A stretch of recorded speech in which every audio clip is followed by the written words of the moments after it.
Ndugu zangu wapendwa, na hasa Mheshimiwa DC ndugu wangu, mkoa wa Kagera ni kanda maalum ya madhehebu ya dini.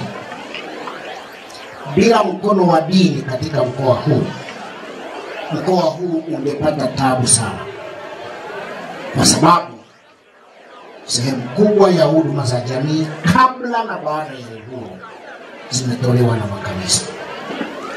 Miradi mikubwa ya kimkakati ya hivi karibuni imetukuta tuko njiani, na sisi tunaikaribisha na kumshukuru Mungu kwamba hatimaye miradi ya mkakati imekuja, na tunashirikiana na kanisa katika kuwahudumia wanadamu hawa kiroho, kimwili na kiakili. Kanisa kwa zaidi ya miaka 150 hapa mkoani tumefanya kazi kubwa. Ndiyo maana baadhi yenu mliposikia eti kuna neno kufunga kanisa, mlinipigia simu mkiwa mmetaharuki. Nikasema msiwe na wasiwasi. Hapa mkoani hakuna binadamu hata mmoja ambaye bado anaishi anayejua kanisa hapa Kagera lilifunguliwa. Kizazi cha kwanza kimeshaondoka, cha pili kimeondoka, cha tatu kimeondoka, cha nne kimeondoka. Sisi tunaoongoza ni kizazi cha 5 cha kanisa. Kwa hiyo habari ya kufunga kanisa msiwe na wasiwasi. Halitafungwa, kanisa lenu liko salama. Nasema haya kuwatia moyo, msiache kuendelea kuiunga mkono kanisa. Msiache kuendelea kuiunga mkono serikali. Na kwa hapa nitie nukta nirudi kwa Mheshimiwa DC. Ndugu zangu, nataka niwahakikishie Mheshimiwa DC, tunaye rais mmoja na tuna wawili. Ni huyu mmoja ndiye ambaye Mungu aliyetupa. Ni mzuri, ni mbaya, hafai, anafaa, lakini ndiye rais wetu. Tunao wajibu wa kumwombea, tunao wajibu wa kumpenda, tunao wajibu wa kumkosoa kwa sababu ni rais wetu. Na rais huyu, ndugu yangu, niwaambie, anaongoza wapumbavu, wajinga, wasiojua lolote, wenye hela, maskini. Huyu ndiye rais wetu. Kwa hiyo tunao wajibu wa kumwombea, na nitafanya sala maalum hapa kabla sijamaliza maneno yangu. Mpaka leo hii ninapoongea, kuna maeneo mkoa huu wa Kagera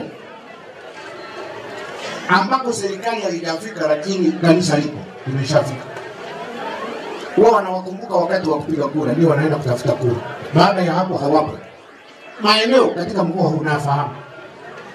Kwa hiyo kanisa na dini mbalimbali ni baraka sana kwa mkoa huu. Ni kwa sababu hiyo, kwa unyenyekevu mkubwa, na niko tayari kupiga hata magoti, nitumie fursa hii ya shukrani kwenu nyote, lakini mbele ya serikali yetu, kwa sababu Mheshimiwa DC hapo, kuiomba serikali yetu pendwa tunayoipenda na kuitumikia iendelee kuliunga mkono kanisa. Na kwa njia hiyo serikali yetu ijitenge na upepo mpya eti wa kufunga kanisa. Ijitenge nao, kwa sababu tunaipenda na yeye inalipenda kanisa. Ninaomba hekima itumike na Roho Mtakatifu tunayomwadhimisha leo aendelee kutawala. Hata inapotokea mambo mabaya, unajua kanisa hili kuna maaskofu wajinga kama mimi, binadamu kabisa.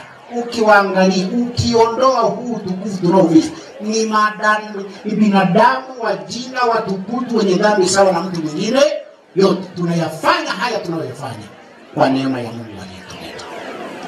Kwa hiyo hata inapotokea mambo mabaya yametendwa ndani ya kanisa, hekima na mapokeo ya mababa ni kufanya ibada ya kulitakasa kanisa. Yana mengia askofu mpumbavu akafanya jambo ndani ya kanisa, tunaitana kufanya ibada ili kufanya nini? Kulitakasa, hatulifungi. Kwa hiyo niendelee kusisema tena kwa unyenyekevu na machozi mengi, kanisa hili linaongozwa na hao wanadamu wenye mwili na nyama. Dola yetu inaongozwa na wanadamu hawa wenye mwili na nyama. Wote twende chini ya msalaba, tutakaswe na damu ya Kristo, ili taifa letu liweze kuwa na amani. Kama nimewaudhi, naomba mnisamehe, na niko tayari kuweka mikono nyuma yangu hapa, mwenye pingu aje anifunge, lakini kanisa libaki salama. Mimi nifungwe, kanisa libaki salama, kwa sababu tunalihitaji. Nani tungechezea wapi muziki kama huu leo? Muziki kama leo tungechezea wapi? Kwa hiyo kanisa la Mungu liendelee kuhudumia watu, na viongozi wapumbavu kama mimi wakifanya makosa, kamata, funga ndani, sukuma ndani, sukuma ndani, sukuma ndani, lakini kanisa la Mungu libaki salama. Kanisa la Mungu lisifungwe kwa ajili ya upumbavu wa kiongozi mmoja. Pentekoste ni siku ya kufungua kanisa. Mhubiri wetu ametuambia Pentekoste ni siku ya kufungua nini? Kanisa lililokuwa limefungwa kwa hofu ya Wayahudi na Warumi. Pentekoste ikashuka, kanisa likafunguka, ujasiri ukatokea, na kazi ya